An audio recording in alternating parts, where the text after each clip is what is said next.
Aí, pô, dá uma ligada na TV. TV? Pra quê? Pra ficar esperando o nosso programa preferido passar? Sim, como sempre foi durante décadas. Estamos na era da tecnologia, Lester. Podemos assistir o que a gente quiser, na hora que a gente quiser. Então põe no YouTube aí do celular e joga pra TV. Agrotóxicos, grupo formado por Ana Beatriz Lira, Andriele Silva, Felipe Hollenberg, Maria Clara Diniz, Paulo Ricardo, Rafael César e Simon Novaes. Agrotóxicos. Segundo a OMS, agrotóxicos correspondem a quaisquer substâncias químicas utilizadas na agricultura. Tais substâncias são empregadas para controlar possíveis pragas que causam danos a plantações, por exemplo, insetos, fungos, ervas daninhas, entre outras. Os agrotóxicos ganharam tal nomenclatura para evidenciar sua toxicidade ao ambiente e aos seres humanos e animais. Classificação dos agrotóxicos. Existem aproximadamente 200 tipos diferentes de agrotóxicos, e eles são classificados em diferentes grupos. Os inseticidas são utilizados no combate a insetos, larvas e formigas. Os fungicidas no combate aos fungos. Os fumigastes no combate a insetos e bactérias. Os herbicidas no combate a ervas daninhas. Os acaricidas no combate aos ácaros. Os molussicidas no combate aos moluscos. O caramujo, por exemplo. Os nematicidas no combate aos neumatoides. Os rodenticidas no combate aos roedores. Como é que é mesmo o nome, gente? Espera um pouco. Lembrei. É tudo sem agrotóxico. Oi, gente, até o nome é feio, agrotóxico. Oi, palavra difícil, não é? Eu aprendi que esses agrotóxicos não são bons para nossa saúde e nem para a terra. Então, eu não sei o que fazer, gente. Ai, puxa. Agrotóxicos no Brasil. O uso dos agrotóxicos no Brasil e no mundo começou a ser intensificado a partir das décadas de 60 e 70, com a chamada Revolução Verde. A Revolução Verde foi um processo de mudança da política agrícola no país, implementando a partir da Segunda Guerra Mundial, com um falso discurso de modernização do campo. Esse processo incentivou a prática de monocultivos, o uso de sementes geneticamente modificadas, a forte mecanização do campo e o uso dos pacotes agroquímicos. Atualmente, o Brasil possui mais de 400 tipos de agrotóxicos registrados. A produção e a comercialização dos agrovenenos no Brasil e no mundo se concentra na mão de 6 grandes empresas transnacionais que controlam mais de 80% do mercado de venenos. São elas Monsanto, Syngenta, Bayer, DuPont, Dow e Basso. O Brasil é uma das maiores potências no setor agropecuário do mundo e se encontra no topo quando o tema é a utilização de agrotóxicos. Seu uso está relacionado a fatores climáticos, pois o clima tropical na maior parte do seu território favorece o ciclo de pragas, explica Marcela Garcês, nutróloga e diretora da ABRAM, Associação Brasileira de Nutrologia. Realmente faz mal? Bater o martelo sobre os riscos à saúde é complexo. Primeiro, por questões éticas.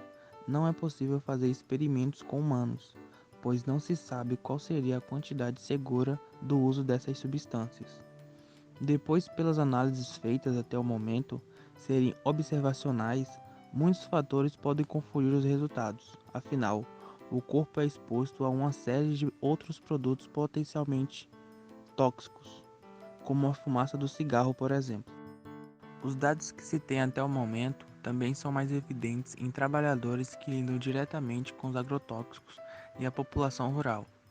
Pouco se sabe sobre os impactos na saúde de quem apenas consome esses alimentos. No caso da exposição direta, a longo prazo, os principais estudos apontam o surgimento de problemas graves de saúde, como paralisias, lesões cerebrais e hepáticas, alguns tipos de câncer, alterações comportamentais. Em gestantes, podem levar ao aborto e à malformação congênita. de acordo com O Senado Garcês. vai analisar o texto da lei que flexibiliza a fiscalização e também o uso de agrotóxicos no Brasil, que foi aprovado pelos deputados nesta quarta-feira. Apelidado de PL do veneno, o projeto é criticado por ambientalistas. Já para o agronegócio, as medidas vão trazer mais produtividade ao campo. A votação na noite desta quarta-feira colocou fim a uma discussão de quase 20 anos no Congresso. Pelo texto aprovado, os agrotóxicos passam a ser chamados de pesticidas. Quando usado em florestas e locais com rios, o nome muda para produtos de controle ambiental e o registro caberá ao IBAMA. A lei centraliza no Ministério da Agricultura a fiscalização e a análise de agrotóxicos, o que reduz o controle por meio da Anvisa e do Ministério do Meio Ambiente. Somente a pasta da Agricultura poderá aplicar penalidades.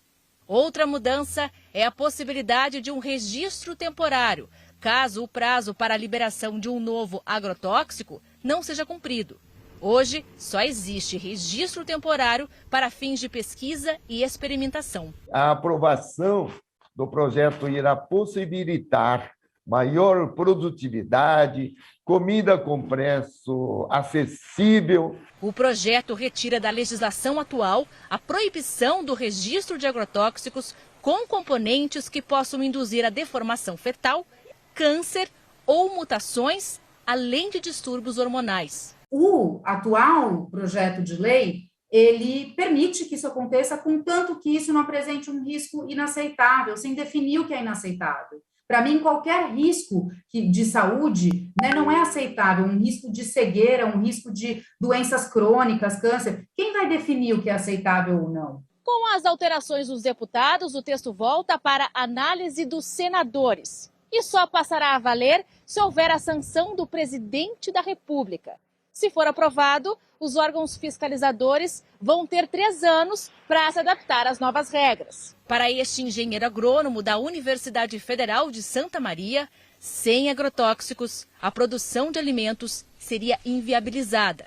Se nós pensarmos hoje na demanda que a gente tem por alimentos, se nós retirássemos os agrotóxicos, com certeza milhões de pessoas morreriam de fome. Posição é contestada por ambientalistas. A gente precisa de uma agricultura mais diversa, sim, para poder alimentar os brasileiros e outras pessoas, mas a gente não pode se apoiar num discurso de que precisa de mais agrotóxicos para produzir. Mais agrotóxicos, menos alimento. No Brasil, enquanto aumentam os índices de produtividade agrícola, contraditoriamente aumentam também os índices de insegurança alimentar.